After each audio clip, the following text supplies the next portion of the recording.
องมาเอาหนึ่งไงบุ้ยอันนี้อะไรเนี่ยเขาเรียกอะไร หมาครับ มาอ๋อกิน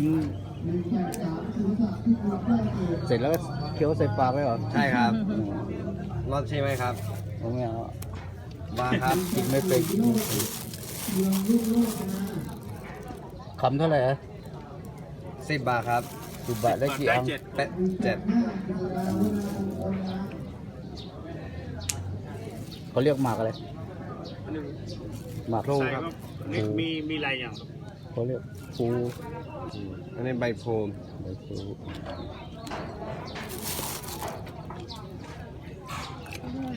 แต่ข้าวเสร็จเราไปสิ